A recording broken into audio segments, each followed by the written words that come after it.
Hey everyone, thanks for tuning in. If you're new here, consider subscribing. It really helps keep these stories coming. And while you're here, let me know in the comments where you're listening from. Now, sit back, relax, and let's get into the story. I never thought I'd live to see something like this. I've seen wars, protests, and the kind of loss that carves deep into your bones. But nothing prepared me for the day the world came undone. It started like any other quiet morning. I was sitting by my kitchen window enjoying the warmth of my tea while the sun painted the sky in soft pinks and golds. My old cat, Whiskers, curled up in my lap, purring as I stroked his fur. Outside, the world looked as normal as ever. Birds fluttered through the trees. The neighbor's dog barked at nothing, and the occasional car rumbled down the street. Then I saw the first one. At first, I thought it was just a person walking strangely, maybe a late-night shift worker stumbling home too tired to carry themselves properly. But something about the way they moved made my stomach twist. Their steps were jerky, like a puppet with its strings tangled. Their arms hung limply at their sides, swinging too loosely with each step. I should have looked away. I should have gone back to my tea and ignored it. But then another one came, and another. From the end of my street, I saw them emerging, staggering out of alleys, stepping out from between cars, moving like they had nowhere to go but no intention of stopping. Their clothes were torn, dirty, like they'd been out in the rain all night. But there was no rain. The air was dry, the sky clear. Then I heard the sirens. They blared in the distance, a chorus of urgency growing louder with each second. Police cars sped past, their lights flashing, their tires screeching as they took sharp turns. I felt something cold settle in my chest. Something was very, very wrong. I've lived in this house for over 40 years. I raised my children here, watched my grandbabies take their first steps in the living room. It has always been my safe place. But as I stood at the window watching those people, those things, stumble closer, my home suddenly felt as fragile as paper. Whiskers twitched in my lap, his ears flattening. He felt it too. I stood up slowly, careful not to startle him. My knees ached, but fear numbed the pain. Moving on instinct, I locked the front door, then the back. Checked the windows twice. I reached for the phone. No signal, not even a dial tone. The power was still on. My kitchen clock ticked away as if the world hadn't just started unraveling, but something was wrong with the lines. I turned on the TV. Static. My fingers trembled as I flipped through channels. Every one of them was the same. No news, no shows, no emergency broadcasts. Just empty noise. A thud against the front door made me jump. It wasn't a knock. It wasn't someone asking for help. It was slow, deliberate, like something testing the strength of the wood. I held my breath. Thud. Then the handle jiggled. I backed away, heart hammering. Whoever, whatever, was on the other side wasn't calling out.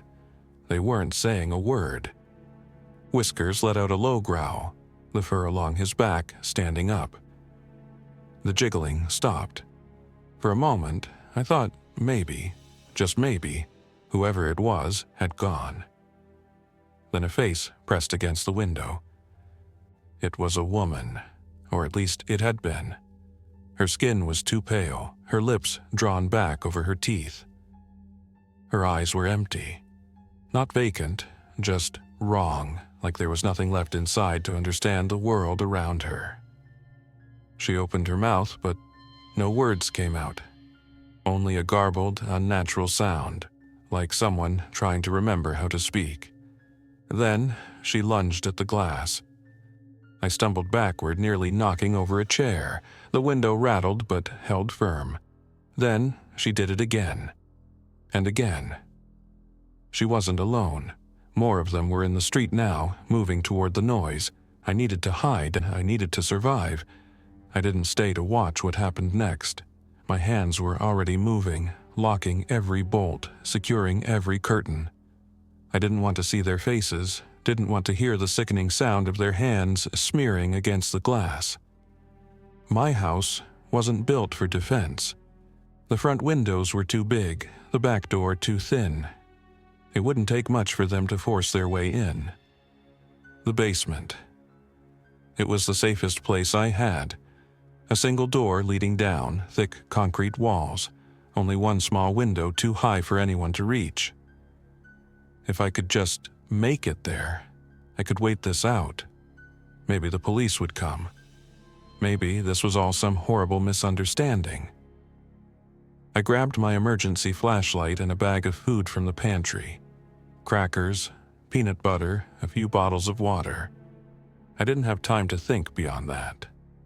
Then I heard it. Glass breaking. I froze. My mind screamed at me to move, but my body wouldn't listen. A sound followed, low, guttural, like someone trying to breathe through a throat full of gravel. They were inside. I forced myself toward the basement door, careful to step lightly. My hands fumbled with the lock, my fingers trembling so hard I nearly dropped the flashlight. Footsteps. Slow, uneven, moving through my home like they didn't belong in their own skin. I pushed the door open, stepped inside, and eased it shut behind me. I held my breath as I turned the lock. Silence. Then, creaking floorboards. They were upstairs now, moving, searching. My home was no longer mine. I backed down the basement steps, gripping the flashlight tight. The air smelled of dust and old wood. It was a small, cluttered space, boxes stacked high, my old sewing machine sitting unused in the corner. I pressed myself against the wall and listened. Thump. Something heavy fell over above me. A chair, a lamp. My stomach twisted as I realized what they were doing. They weren't just wandering. They were looking for me. I pressed my back against the cold basement wall, listening to the sounds above. My own home had turned against me. Each creak, each shift of the wooden floors, a reminder that I was no longer alone. The footsteps moved slowly, dragging along the floor in uneven patterns. One moment they were near the living room, the next near the kitchen. Cabinets creaked open, something heavy crashed to the floor. They weren't just wandering, they were searching. I tightened my grip on the flashlight, trying to steady my breathing. My heart pounded so loudly I was afraid they'd hear it. Then, silence. No footsteps. No scraping. No broken glass crunching under their feet. I strained to listen, afraid to hope. Maybe they had left. Maybe whatever had drawn them inside was gone. Minutes passed, maybe more. Then the basement doorknob turned. I clapped my hand over my mouth, swallowing a gasp. The knob rattled once, twice, then it stopped. My legs shook as I backed farther into the basement, placing boxes between me and the door. I had no weapons, nothing to fight with if that door gave in. A deep, rasping breath came from the other side. Then, a sound I'll never forget. A slow, deliberate tap-tap-tap against the wood. Like knocking, like it knew I was there. I squeezed my eyes shut, biting back a whimper. My hands trembled as I flicked off the flashlight. Darkness swallowed the room, but it didn't feel like safety. It felt like a cage. The tapping stopped. Then the footsteps moved away. I didn't move, didn't breathe. I waited, straining to hear anything over the blood rushing in my ears. 5 minutes, 10.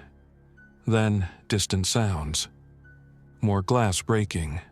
Screams echoing somewhere far outside. Then nothing. The house above me was silent again. I stayed where I was, pressed against the basement wall, shivering. I had no idea how long I would have to wait. But I knew one thing for certain. This wasn't over. I don't know how long I stayed down there. Minutes, hours. Time felt like it was slipping through my fingers, twisting itself into something unrecognizable. I listened, waited, tried to make sense of the distant sounds that filtered through the floorboards. But the house stayed silent. Maybe they had left. Maybe they had found something else to chase. Or maybe they were still there, just standing in the quiet, listening for me the same way I was listening for them. I couldn't stay in the basement forever. The thought made my stomach turn, but it was true. I'd only grabbed a few supplies, and I needed more if I was going to last. My pantry was upstairs, my car keys too. If I had any hope of getting out of this, I needed to take a risk. I forced myself to move, one slow breath at a time. My knees protested as I crept toward the basement steps. I had always been careful with them.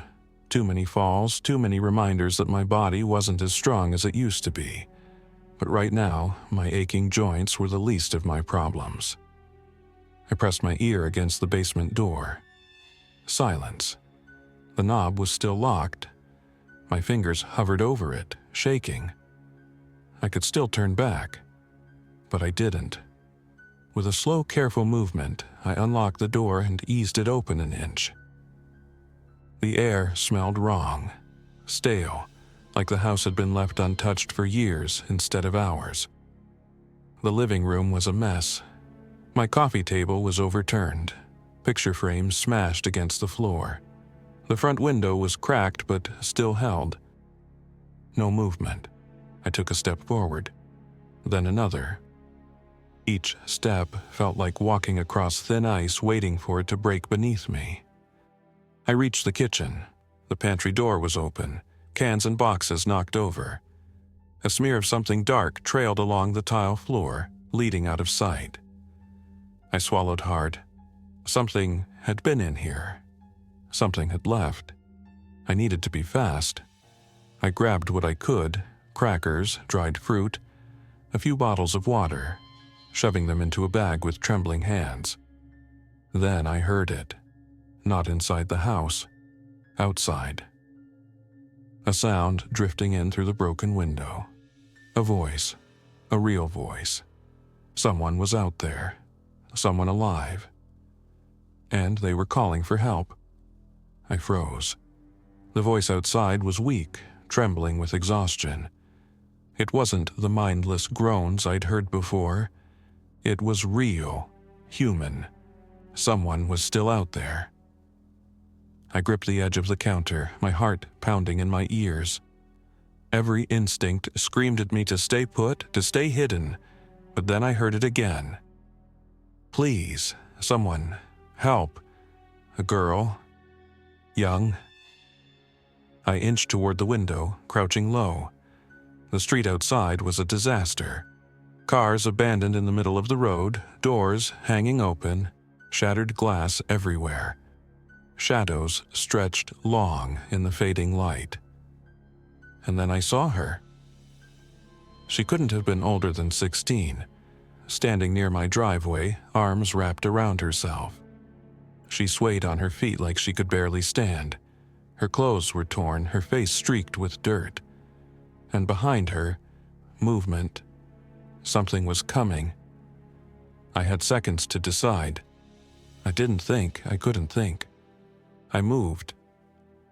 Unlocking the front door was the hardest thing I'd ever done. My fingers fumbled against the deadbolt, my breath coming in short, sharp gasps. The door creaked as I pulled it open. "Get inside," I hissed. The girl's head snapped up. Her eyes widened in shock, then relief. She didn't hesitate, she ran. The moment she crossed the threshold, I slammed the door shut and locked it. Then I saw it. A shape in the distance, lurking just beyond the wrecked cars. It hadn't noticed us yet, but it would. soon. I turned to the girl. She had collapsed onto the floor, chest heaving. Up close, she looked worse, pale, shaking, a large scrape across her arm. "Are you hurt?" I whispered. She shook her head. Not the way you think." That was all I needed to hear. I helped her up, half dragging her toward the basement. It was the only place I knew was safe. As we made our way down the steps, she let out a choked sob. I thought I was the only one left. I swallowed the lump in my throat. For a moment, I thought the same thing. But now, there were two of us. The basement was colder now, the air thick with dust and silence. I guided the girl to an old chair in the corner, keeping my flashlight low. The last thing I wanted was to draw attention from outside. She shivered, arms wrapped tightly around herself. "What's your name?" I asked. She hesitated. "Mia." I nodded. "I'm Margaret." She gave me a small, exhausted smile. "You're the first person I've seen, the first person who isn't—" Her voice trailed off. She didn't need to finish. I handed her a bottle of water. She took it with shaking hands, drinking greedily before wiping her mouth. "Where did you come from?" I asked. She swallowed hard. "I was at the gas station down the road when it started. My dad told me to stay in the car while he ran inside. I waited. Then the screaming started." Her voice wavered. I hid behind the counter. I stayed there for hours." I could see the memories flashing behind her tired eyes. "When I finally came out, everyone was—" She stopped, her throat bobbing as she forced down a sob.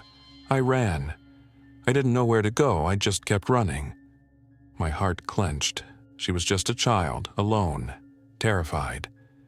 But she had survived. I reached for her hand and gave it a gentle squeeze. "You're safe now." She nodded quickly, but her face was still twisted with fear. "Tu heard something," she whispered. "Before I got here, a voice on the radio, a man. He said there's a shelter north of town." My breath caught. "A shelter?" Mia nodded. "He said survivors should go there, that they have food, protection, a chance, hope." I sat back, my mind racing. Staying in the basement was safe for now, but how long would that last? Supplies wouldn't hold forever, and I had no doubt that more of those things would come. I looked at Mia. She needed more than a cold basement. She needed a real chance at survival. And maybe so did I. I took a slow breath. "Then we'll go." Her eyes widened. "Really?" I nodded. "At first light, we'll find that shelter." She let out a shaky laugh, almost a sob. "Thank you." I squeezed her hand again. Tomorrow, we'd face whatever was waiting for us out there. But for now, we had hope. I barely slept. Mia did, curled up in the chair, exhaustion pulling her under. She looked so young, so fragile. I sat beside her, keeping watch, listening for any sign that we weren't alone. The house above us remained silent, but I knew better than to trust silence. By the time the first light crept through the small basement window, I had a plan. We had to move fast. The roads would be dangerous, but staying here meant waiting to be found by them. I packed what little we had: water, food, a small knife I kept in my kitchen drawer. It wasn't much, but it was better than nothing. Mia stirred as I zipped the bag. Her eyes flickered open, groggy but alert. "It's time," I said gently. She sat up, rubbing her eyes. "Are we really doing this?" I nodded. "We have no choice." We climbed the basement steps together. I pressed my ear against the door, listening. Nothing. I eased it open. The living room was just as we left it, wrecked. Broken glass on the floor, furniture overturned. but the air felt different, like something had been here. I tightened my grip on the bag. "Stay close." Mia nodded, following as I led her to the front door. I hesitated, then peeked through the blinds. The street was empty. Cars sat abandoned, doors hanging open. I spotted dark smears on the pavement, but I didn't look too closely. "We go straight for the car," I whispered. "We don't stop for anything." Mia swallowed hard. "Okay." I unlocked the door. The sound felt deafening in the quiet morning. We stepped outside. The air was thick with the smell of smoke and something worse, something rotten. I ignored it, focusing on the car. It was only a few steps away. I gripped the keys in my hand, my pulse hammering. We moved quickly, carefully. Every step felt like it stretched for miles. Then, movement. A sound, low and wet, from behind a car across the street. I didn't look, didn't wait. I grabbed Mia's hand and ran. The car was unlocked. I shoved her into the passenger seat, my hands shaking as I fumbled with the keys. A shape appeared in the side mirror. Too close. I turned the key. The engine roared to life. A shadow lunged from the side, hands slamming against the window, a face twisted and wrong, eyes empty. I hit the gas. The tires screeched as we shot forward, the thing disappearing in the rearview mirror. Mia let out a sob, clapping a hand over her mouth. I kept my eyes on the road, hands tight on the wheel. We had made it out, but the real danger was still ahead. The world was gone, but we were still here, and we weren't done surviving yet. Thanks for listening. If you enjoyed this story, don't forget to like and subscribe. Your support keeps these creepypastas coming. Until next time, stay alert, stay safe, and never ignore the feeling that something is watching.